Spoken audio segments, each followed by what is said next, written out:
सिया के जाने के बाद घर बहुत शांत हो गया था, पर वो शांति सुकून नहीं, खालीपन थी। आरव मन में, मैंने हमेशा अकेले रहने की आदत डाली, पर आज सिया की आवाज सुनने को मन कर रहा है। वो सिया को कॉल करता है, स्क्रीन पर कॉल कट होता है। आरव धीरे से, पिक द कॉल सिया, बस एक बार। सिया अकेले एक पार्क की बेंच पर बैठी थी, चारों ओर हल्की बारिश और अंदर बहुत भारीपन। सिया मन में, ये रिश्ता शुरू हुआ था मजबूरी से, लेकिन अब दिल क्यों जुड़ रहा है? क्या मैं उसकी जिंदगी की जरूरत हूँ या बस एक हैबिट? वो खुद से भागना चाहती थी, पर दिल से कैसे भागे? आरव ने आखिरकार उसे ढूंढ ही लिया। सिया उस बेंच पर थी, भीगी, चुप और थकी हुई। आरव धीरे से घुटा हुआ। सिया प्लीज चलो घर। सिया, हाँ। क्यों? ताकि फिर साइलेंस हो या फिर कोई और वजह है? आरव पहली बार खुलकर, क्योंकि तुम्हारे बिना सब अधूरा लगता है। मैं खुद को स्ट्रांग दिखाता हूँ, पर सच ये है मैं तुम्हें खोने से डरता हूँ।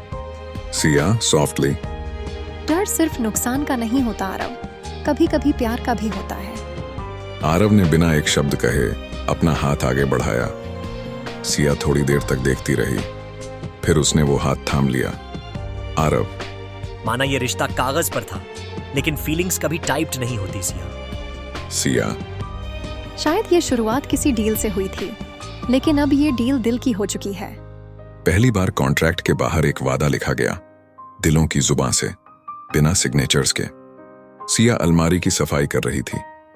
एक पुरानी डायरी उसके हाथ लगी, उस पर नाम लिखा था आरव मल्होत्रा। उसने हेजिटेशन के साथ पहला पन्ना खोला और एक भूला हुआ अतीत उसकी आंखों के सामने जिंदा हो गया। डायरी से आरव की लिखावट, काव्या, तुम चली गई, पर तुम्हारी जगह कोई नहीं ले सका। मैं हर दिन मुस्कुराता हूँ, पर अंदर कुछ टूटता है। डायरी में आरव और काव्या की पहली मुलाकात, उनके सपने और फिर वो दिन जब सब बिखर गया। आरव डायरी में, मैंने काव्या से वादा किया था हम साथ रहेंगे, पर मेरा डर और उसका एम्बिशन हमें तोड़ गया। सिया का चेहरा सख्त हो गया। क्या मैं उसकी अधूरी कहानी का हिस्सा हूं? सिया मन में, आरव का अतीत इतना गहरा था और क्या मैं उसकी गिल्ट का हिस्सा बनकर रह गई हूँ? उसके हाथ से डायरी गिर पड़ी, पर जवाब नहीं मिला। सिया धीरे से, काव्या कौन थी आरव, और मैं कौन हूँ तुम्हारे लिए?